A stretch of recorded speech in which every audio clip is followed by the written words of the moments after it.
Have you ever witnessed a person find their voice midway through being silenced?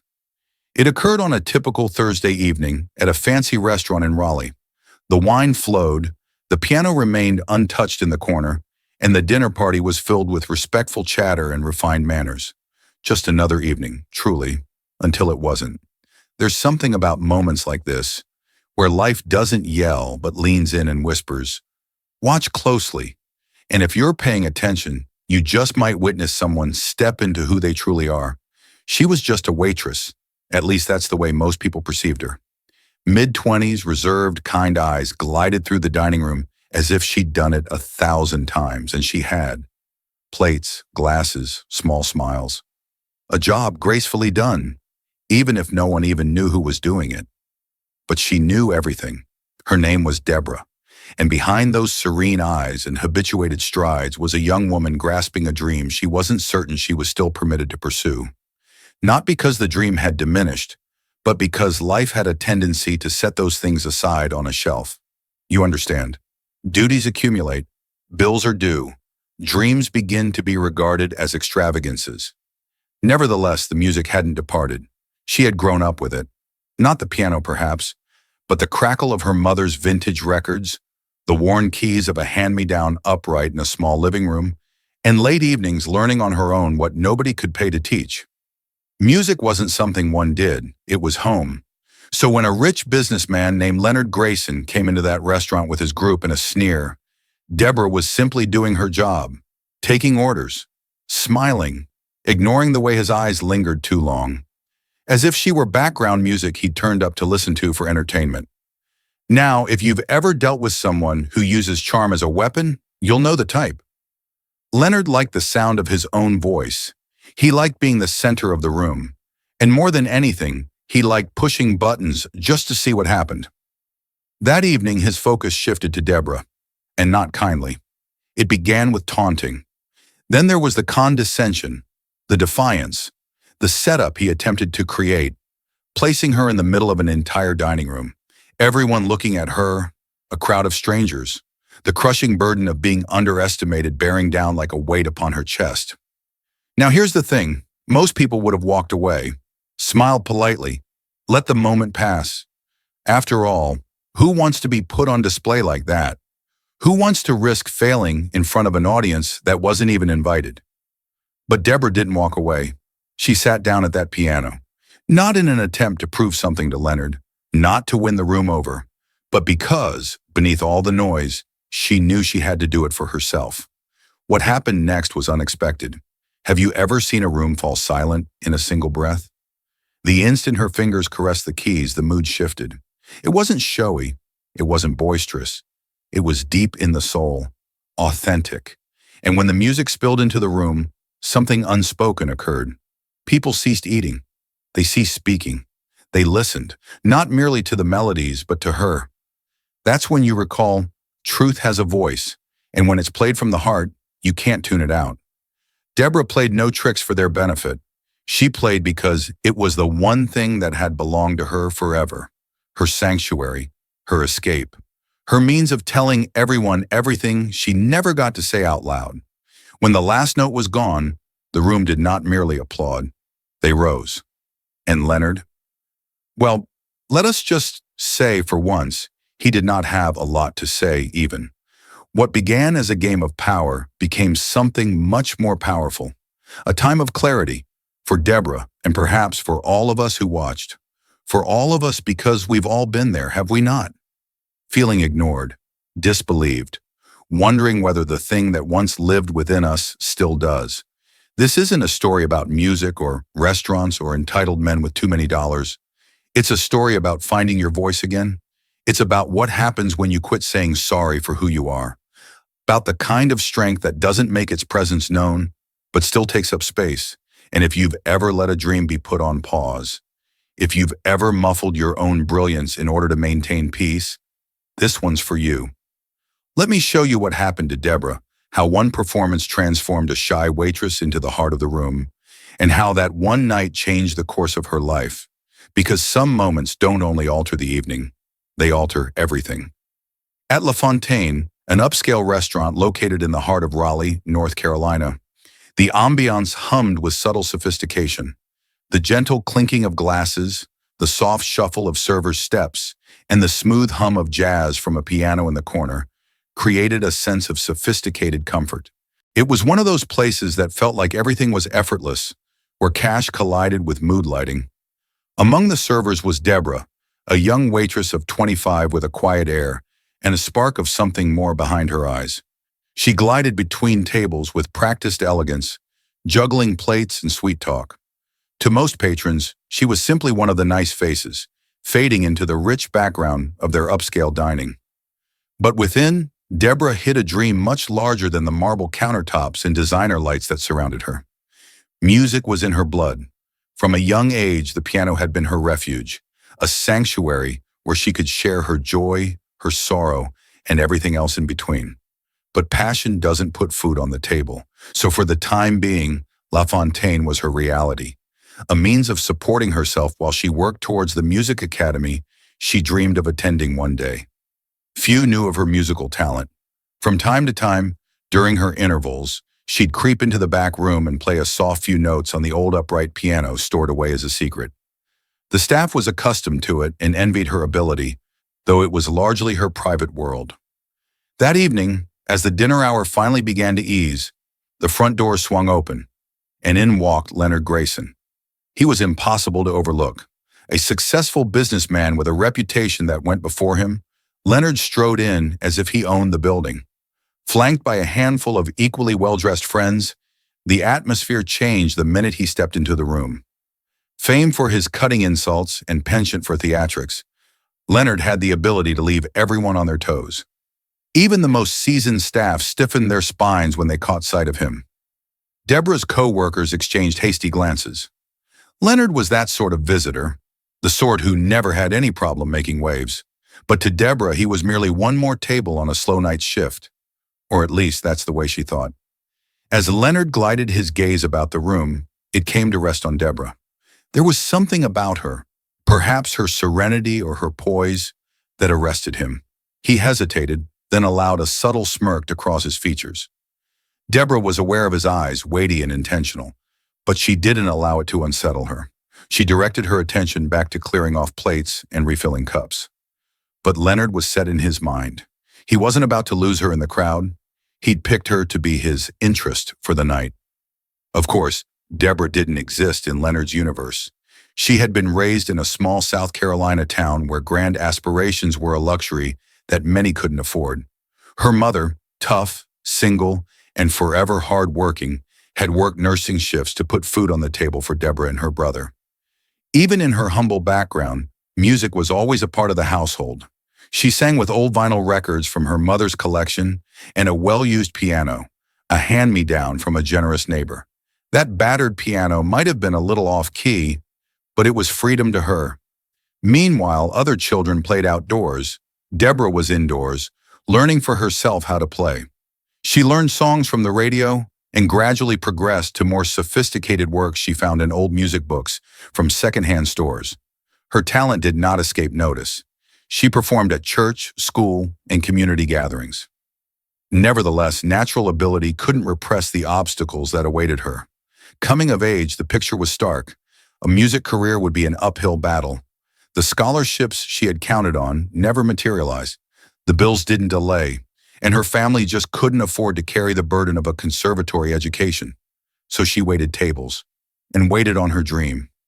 Life had the tendency to call for sacrifices, and for Deborah, duties took precedence. She ever so quietly shelved her aspiration of being a concert pianist and substituted it with something more pragmatic, securing a steady income. But relinquishing the spotlight didn't necessarily mean abandoning music altogether. The piano wasn't merely a pastime, it was part of who she was. When she relocated to Raleigh a few years prior, she picked La Fontaine for reasons other than the salary. Against the corner wall of the dining area stood a stunning grand piano.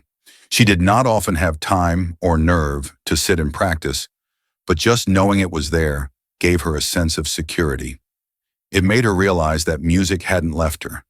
It was still waiting, patiently. In the evening, when Leonard Grayson and his group of friends settled into their chairs, Deborah made her way over to their table with a tray held out in front of her. her movements smooth and efficient. Leonard, never one to delay, ordered a top-of-the-line scotch and cracked a joke loud enough to send ripples through tables nearby. Deborah offered him a polite, professional smile as she asked to take their orders for a drink. Her tone was even, her posture poised, despite Leonard's presence projecting odd, disturbing energy. "Deborah, eh?" Leonard read her name tag with a smirk. "Sounds like a woman with a whole lot of secrets." The comment surprised her. She nodded ever so slightly, smiled weakly, and began to turn away.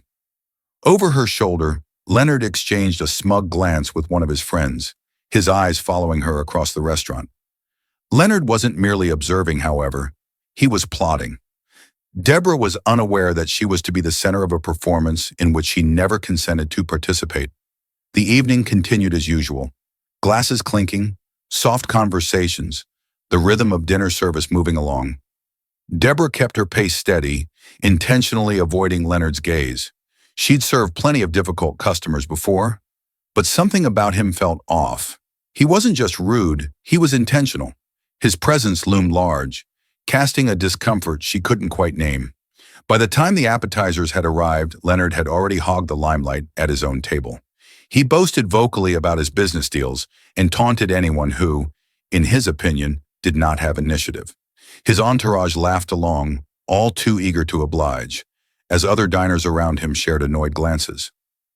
Deborah remained undeterred, attempting to ignore him, but as she came back with a bottle of wine, Leonard intercepted her mid-step. "Tell me, Deborah," he asked, his voice cutting through the din, "what do you do besides carry plates? One would think a young woman such as you would have aspirations." His words brought her up short. She paused, choosing her words cautiously. "I play piano, occasionally," she replied quietly, hoping that was the last of it. Leonard's eyes flashed. A slow, grinning smile pulled the corners of his mouth. "An entertainer, eh? How interesting," he said. "Why don't you treat us to a small performance?" Deborah's heart leapt. The atmosphere changed. Discourse around them faded as interested stares her way. "Oh no, I couldn't," she said hastily, laughing nervously. "I'm just here to work tonight." But Leonard would not drop it. "Nonsense," he roared, his deep voice demanding attention. "There's a piano just across the room. Give us a show. Surely a star in the making such as yourself isn't going to be intimidated by a crowd." His friends laughed, obviously enjoying the scene that was developing. Other patrons gazed over, curious about the increasing commotion. Deborah's chest constricted. Her hands became sweaty as she sensed that all eyes were on her. What was to be another uneventful night at the workplace had now turned into a limelight she did not seek. Deborah sensed it, the quiet judgment that hung in the air, poised and ready to strike. Every fiber of her being wanted to turn and leave, to shed the pressure and retreat back to the security of her routine. But Leonard's gauntlet still hung suspended in the air, challenging her to rise to the challenge or slink away from it. "I really shouldn't," she told them, her voice hesitant as she glanced around, hoping for some sort of backup. But even her other servers, who normally had her back, were stumped as to how to react. They stood there, stuck between protocol and discomfort. Leonard sipped another slow swig of his scotch, sitting back in his chair with a smirk on his face. "Ah, I see," he replied with a mocking laugh. "All words, no ability. That's a letdown." His words sting harder than she anticipated, like a slap. Deborah's fists clenched at her hips. She was not a person who sought out fights, but being trivialized, turned into a joke in the presence of a crowd of people she did not know. It seared. It was not so much about pride. It was about being noticed. She heard her mother's voice in her head, steady and firm. "Never let anyone make you small, Deborah. You're bigger than they'll ever know." A thick silence hung between them. Deborah gazed from Leonard to the big piano standing silently under the golden glow. He was still smiling, waiting for her to cave, but she didn't. "Fine," she said softly, her voice low but determined. "I'll play." A commotion ran through the room. Diners leaned forward, their eyebrows arched. The atmosphere shifted, not just a restaurant anymore, but a theater waiting for a tale to be told. Deborah moved toward the piano, each step heavy with fear, determination, and something that bordered on defiance. She arrived at the piano and stopped. The overhead chandelier set a soft light upon the shiny wood, illuminating the gold edging as if under a spotlight. She was exposed, for a moment, utterly alone. Her fingers shook as she sat. The keys seemed fresh, unplayed, like a challenge presented specifically for her. Leonard reclined behind her in his chair, still sporting that self-satisfied smirk like he'd already won whatever competition he imagined he was engaged in. Deborah closed her eyes. She breathed slowly and deeply, steadying herself against the thudding of her heart. This was not a school recital. This was not some Epicurean neighbor's living room or a dozy Sunday morning church meeting. This was something else, something more acute, something aggressive, but it was too late to turn back now. She laid her fingers on the keys, allowing the chill smoothness to center her. The initial notes were played softly, tentative, nearly delicate. Someone changed seats. A cough resounded softly at the back. She did not let it unsettle her. As the seconds ticked by, her concentration intensified. She had picked a selection she knew like the back of her hand, a poignant version of Clair de Lune by Debussy. The music floated through the restaurant, quiet and slow, winding around the tables like a tendril of smoke. While she played, something within her altered. Her confidence increased, and so did the music. Her hands were elegant, concealing the tempest within her. Each note was a truth, a confession. Each phrase revealed a fragment of her path, her mother's sacrifices, the silent hours devoted to practice in a small bedroom, the hurt of shelving dreams to make way for survival. The dining room, which was filled with conversation before, became utterly silent. Even Leonard, who had been whispering to his friends, stilled. Deborah didn't have to look up. She sensed it, the shift in the room. The derision was forgotten. The scornful laughter was no more. Instead, there was something she hadn't anticipated, quiet, perhaps even respect. The music lifted, and Deborah released. For the first time in years, she wasn't a waitress or a girl fighting to get by. In that moment, she was who she always was on the inside, an artist. Her fingers flew across the keys, bringing out emotion so real, so raw, that it hung in the air like a thing of substance. When the final chord faded away, she left it hanging there, allowing the silence to settle, and the whole room breathed its breath. For an instant, the only noise that filled the room was the lingering resonance of the last piano chord. Deborah stayed locked in position, her fingers poised lightly on the keys, not knowing what would happen next. Then, like a spell had been broken, a pause exploded from the room. It began quietly, and then it swelled into thunder. The applause rebounded off the walls and curled around her like a hug. Deborah's eyes watered with tears to see some diners rise from their seats, applauding enthusiastically. It wasn't mere polite applause. It was the kind that filled the heart. Her coworkers chimed in, grinning widely on the sidelines. A few of them even shared smug glances with each other. But the response that struck her most was Leonard's, or rather, the absence of one. He sat there no longer smirking. His face was inscrutable, hesitant between surprise and discomfort. After a moment, he slowly started to clap, but his applause was forced, particularly in comparison to the ripple of sincere support around Deborah. And yet, even his forced motion couldn't mar what just occurred. Deborah had regained what no arrogance or dismissal could ever take away from her: her voice, her truth, her power.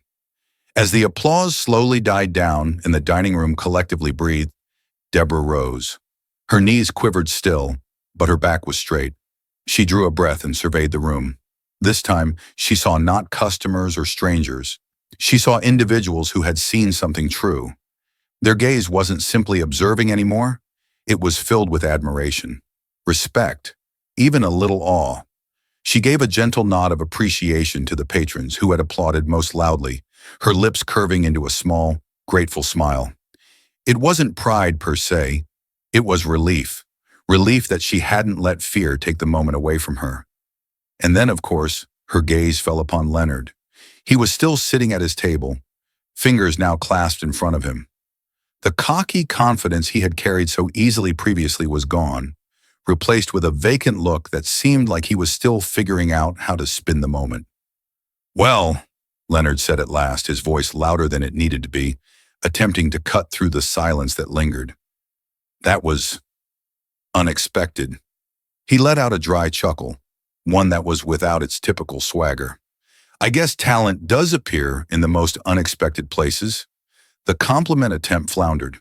The remark fell flat, and his friends glanced about uncomfortably, unsure whether they were to laugh or remain silent. Deborah cocked her head a fraction and regarded him. His tone rang like an olive branch, but there was no humility to it, only hollow formality from a man ill at ease with being corrected. "Thank you," Deborah replied, her voice even and unfenced. She was not cold, but she wasn't warm either. She wasn't about to step back into the little box he had so carefully constructed for her. She didn't need to argue with him. Her performance had said everything she needed to say. Leonard cleared his throat, visibly uneasy as the quiet weight of the room settled over him again. He motioned to a nearby waiter for another drink, grasping for something, anything to regain control. "You've got quite a gift," he added after a beat, the words sounding almost forced. Deborah nodded slowly, her eyes unwavering. "Every person has a gift," she told him, each word precise. "It's a matter of how you decide to use it." The room fell silent once more, her words resonating with a ripple that required no loudness to make its point. It wasn't harsh, it wasn't booming, but it was strong. Leonard shifted uncomfortably in his seat, sensing it. Leonard's customary aura of dominance, the swagger, the smug superciliousness, were fading away with each tick of the clock. The diners slowly drifted back to their food as the night went on, but the whole mood in the room was changed. Gone was the hushed murmur of money and prettied affectation. Instead was something more profound, something truer, a moment of shared truth. Individuals had witnessed something true, and they admired it. Deborah, the waitress whom they had given no second look in the first place, had reminded them of the subtle strength of truth. But for Leonard, it wasn't merely a mortifying moment. It was exposure. The charm on which he so frequently depended had broken, and the mask he wore with such skill had been breached. Now everyone in the room could see it.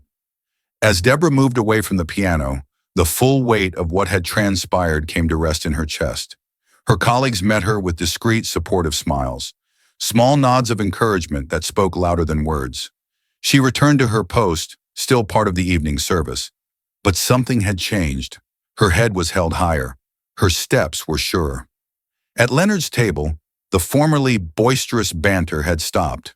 His group, who had previously laughed openly at her expense, now refused even to glance in her direction.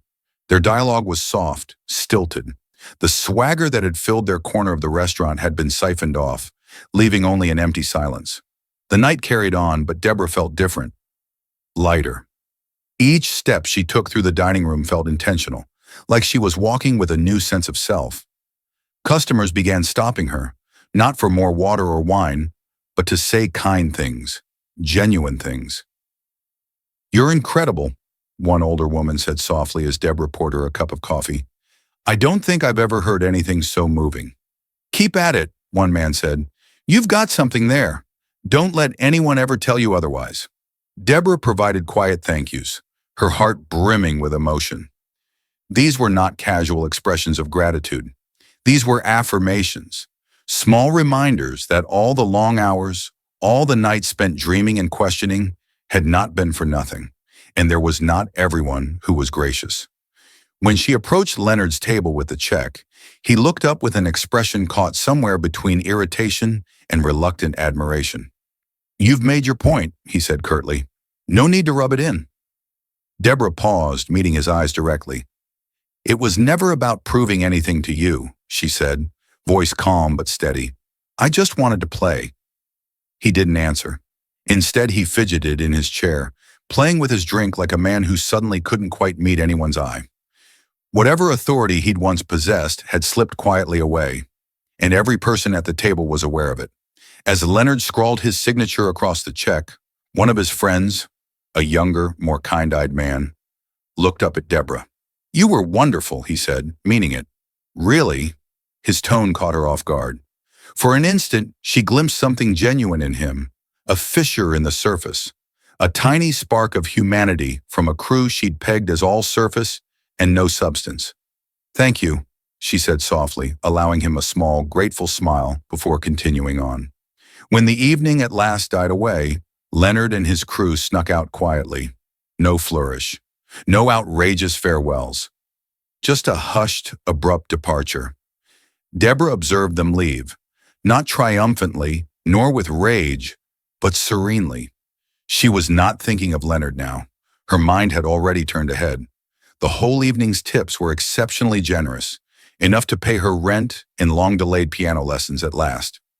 Later, as she came back to lock up and walked home, the chill of the night air filled her lungs, clean and sharp. For the first time in years, Deborah had something solid in her soul. Certainty. She wasn't a waitress. She wasn't a dreamer. She was an artist. And nothing, no bitter comment, no monetary loss, no insidious doubt could deprive her of it. But that evening, as she was walking home, her mind was not on Leonard or on what had occurred at the restaurant. Her mind was on what was to come. For the first time, her dreams seemed not so out of reach. They seemed attainable. She later sat on the creaky bench in her little apartment. Her fingers drifted across the faded keys of her upright piano. The tone wasn't as refined or rich as the grand piano at La Fontaine, but it didn't matter. The music still originated from the same source, her heart. Something had changed within her that night. It wasn't merely the pride of a hard-won victory. It was a silent epiphany. Her ability wasn't something she had to prove or justify. It just was. It was hers, and that was sufficient. Word of her show spread in the succeeding days. Customers who had attended retold the story to friends and neighbors. It became a kind of local legend, of the waitress who exuded strength in silence and amazed a room full of strangers with nothing but the piano and her heart.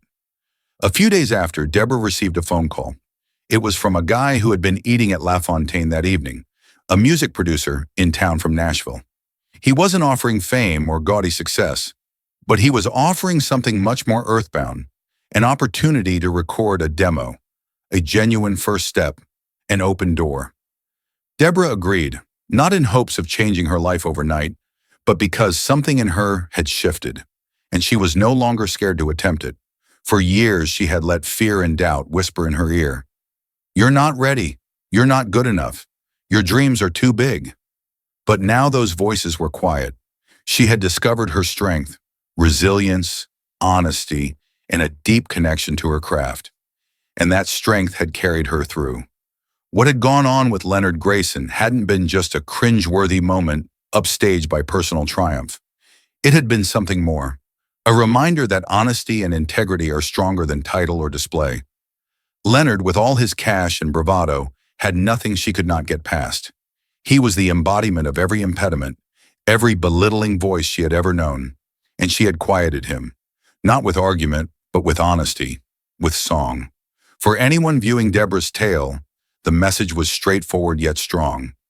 Don't allow someone else to determine your value. This world has its fair share of Leonard Graysons, individuals who express their fears by attempting to diminish others. But true strength, that is derived from being unshakable in who you are and allowing your passion to be heard louder than their skepticism. When Deborah softly closed the piano lid and placed her hands upon the worn wood, she smiled. Her adventure wasn't finished, not by a long way, but for the first time, it really did seem like it was finally underway. And now a question to you. What dream have you had shelved because of fear or self-doubt? Don't wait for someone like Leonard to shove you into demonstrating yourself. Take that initial step now, on your own terms. If Deborah's story touched you, subscribe to our channel for more authentic stories of courage, resilience, and everyday victories. Because who knows? Your story might be next.